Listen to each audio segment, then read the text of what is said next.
Assalamualaikum warahmatullahi wabarakatuh. Alhamdulillah walladzi arsala rasulahu bil huda wa dinil haq lidhhirahu 'alad dini kullih walau karihal kafirun. Asyhadu an la ilaha illallah wahdahu la syarikalah wa asyhadu anna Muhammadan abduhu wa rasuluh la nabiyya ba'da.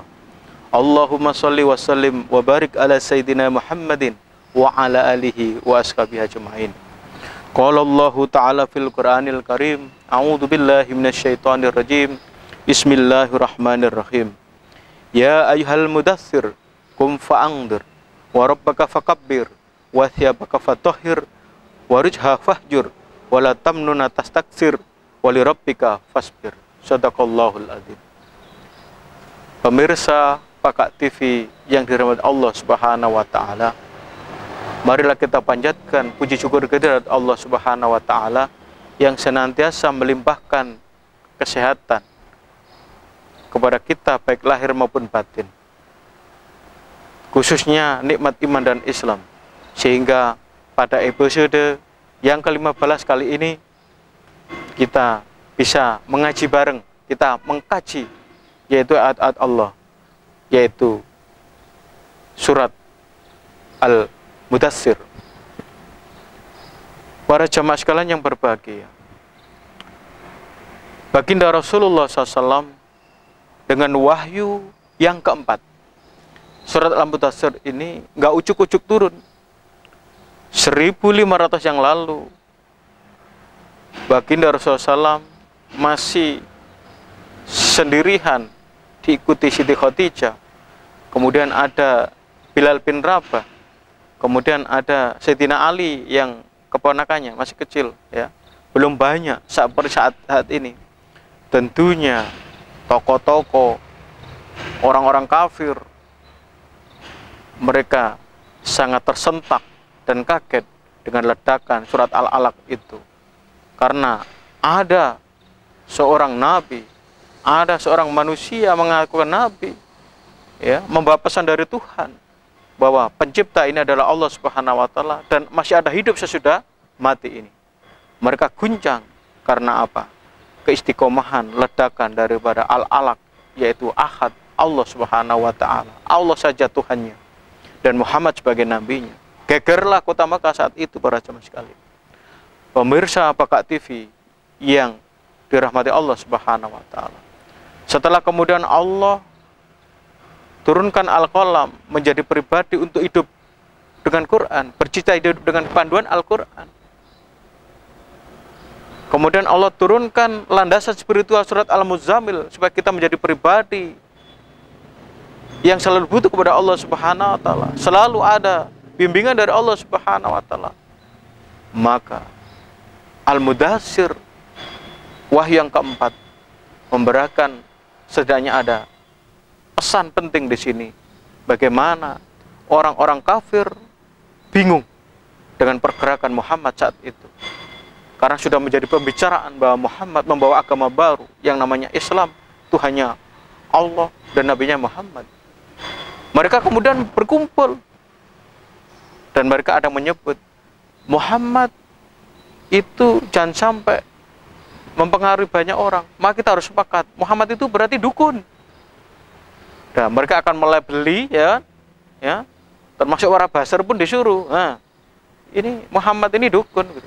Kemudian yang lain mengatakan, aku nggak setuju, Muhammad bukan dukun, gitu. Nah, mereka akhirnya apa? Nggak setuju, Muhammad disebut dukun. Oh, berarti Muhammad itu adalah penyihir, gitu kan? Nah, yang lainnya mengatakan bukan, Muhammad bukan penyihir. Jadi antara orang kafir itu mereka mencari cap, ya, mau dituduh, ya, untuk dicap, dituduh ini dan itu, ya. Kemudian sampai ada mengatakan, kalau gitu Muhammad adalah orang gila. Dan mereka tidak sepakat dengan tuduhan itu, sehingga Allah Subhanahu wa taala, ya, sampailah suara rasan-rasan pembicaraan tuduhan orang kafir itu sampai ke telinga baginda Rasulullah SAW. Rasulullah ya mikir, ya kan, begitu. Maka Allah Subhanahu wa taala mengutus Jibril lagi, turunlah surat Al-Mudaththir ini. Surat Al-Mudaththir ini Allah memanggil dengan ya ayyuhal mudatsir. Nah, kalau sebelumnya adalah ya al-muzammil, hai orang berselimut. Sekarang dipanggil dengan ya ayyuhal mudatsir. Artinya sama, hai orang-orang yang berkemul, gitu kan, berselimut. Kenapa? Karena apa? Kupingnya panas, ngrungokno wong ngomong ya. Dituduh dukun, dituduh apa? Tukang sihir, orang gila, dituduh macam-macam. Kalau sekarang bahasa apa? Dituduh radikul, ya kan? Macam-macam, ya kan? Nah, Rasulullah sudah mengalami itu, ya.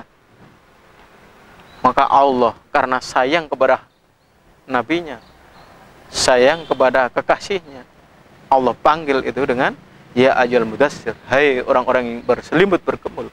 Qum fa'anzir, bangun dan berikan peringatan. Bayangkan. Jadi nggak boleh ya, lemah ketika kita dirasani, dituduh ini dan itu, kemudian apa? Kita ngerges terus, meriang, nggak muncul-muncul. Nah, segera qum fa'anzir. Jadi kalau orang itu sudah yakin Allah Tuhannya, Muhammad nabinya, Quran pedoman hidupnya, ya, salat malam istiqomah, baca Quran dengan tartil, kemudian dia zikrullah, kemudian dia menjadikan sabar dan hanya bergantung kepada Allah.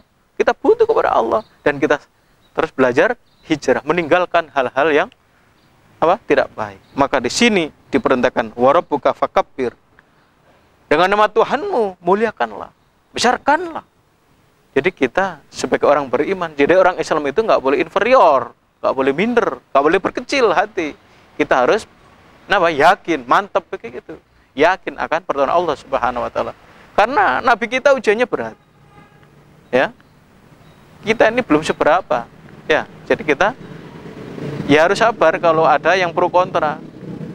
Ya, harus sabar saja. Karena itu benar Allah Subhanahu wa taala. Di situ kita akan diuji supaya kita selalu apa? Kuat di jalan Allah Subhanahu wa taala. Supaya istiqomah. Wasyabaka fatahhir, maka bajumu, pakaianmu sucikanlah. Artinya kita itu harus hijrah lah. Kita perbaiki ucapan kita, pakaian akhlak kita. Kita makanya memperbanyak apa? Istighfar, memperbanyak thalabul ilmi, membaca Quran, menjadikan wahyu ini menjadi petunjuk dari Allah Subhanahu wa taala. Dengan kita salat malam, ya, dengan zikir Allah akan berikan lintasan-lintasan ilham. Ya. Untuk menyelesaikan permasalahan-permasalahan siang hari esok. Permasalahan umat, permasalahan bangsa dan negara, peradaban ini Allah akan bimbing hambanya itu dengan apa? Nah, kemarin tentang salat muzammil. Maka di sini dalam warujha fajur, ya, tinggalkanlah, ya, dan tinggalkanlah segala perbuatan yang keji. Nah, jadi kita apa? Kalau tadinya itu masih sembarangan, di sini kita apa? Harus meninggalkan semua itu. Sing jelek-jelek ditinggalkan. Wala tamnun taksir, dan janganlah kamu memberi dengan bermaksud meminta imbalan. Maka kita harus ikhlas dan istiqomah. Ya kan begitu. Jadi ketika kita mengamalkan amalan soleh, menyampaikan agama ini, harus mata-mata mengharap ridha Allah Subhanahu wa taala. Ya. Jangan kita mengharapkan kekuasaan dari manusia, menjawabkan pujian dari manusia, dilarang. Maka kita harus ikhlas karena Allah Subhanahu wa taala. Karena apa? Mereka akan terjadi pro dan kontra. Itu biasa. Maka kita harus tetap apa? Ikhlas dan istiqomah. Kita nggak bisa ikhlas, kita minta tolong supaya diikhlaskan oleh Allah Subhanahu wa taala. Ya. Oleh karena itu para jemaah sekalian, wali rabbika fasbir, maka dengan Tuhanmu bersabarlah. Balik lagi. Jadi kalau sabar itu nggak boleh dibatasin. Ya. Jadi ujian yang kita alami sebagai pribadi di dunia ini, baik di dalam berumah tangga, di dalam masalah pekerjaan, ya kan, sampai nanti mati, itu ujian akan selalu banyak dan kita harus tetap sabar, ya kan, atas pertolongan Allah Subhanahu wa taala. Karena ujian baginda Rasulullah SAW lebih besar dan beliaunya lebih sabar. Ya, kenapa? Karena aku, kata Rasulullah, aku adalah orang yang paling dicintai Allah Subhanahu wa taala. Tentu ujianku paling berat, ya kan? Maka aku harus juga bersabar. Aku sabar semua dengan ujian itu. Oleh karena itu kita sebagai umatnya, ujian kita masih tidak seperti Rasulullah, harus sabar. Begitu. Jangan putus asa. Masih ada Allah Subhanahu wa taala, ya. Ada kekasih Allah, ada malaikat, ya kan? Dan kita disaksikan oleh semua itu. Bagaimana kita istiqomah enggak? Ya. Qul la ilaha illallah summa istaqamu dakhalal jannah. Katakanlah tiada Tuhan selain Allah, kemudian istiqomah, maka kalian akan masuk surga. La ilaha illallah Muhammadur Rasulullah. Mudah-mudahan kajian sore hari ini, ya, episode yang ke-15, yaitu Spirit Al-Mudaththir. Menjadilah kita adalah orang-orang yang berikan peringatan. Qum fa'andzir, ya. Bangunlah dan berikan peringatan. Oleh karena itu, di saat ini, ya, seluruh dunia ini adalah situasi yang membutuhkan keterpanggilan, panggilan jiwa. Kalau kita menjadi umat Rasulullah SAW dimanapun Anda berada, kita sebagai warga negara Indonesia, kita sama-sama berkontribusi membangun peradaban ini dengan izin Allah Subhanahu wa Ta'ala.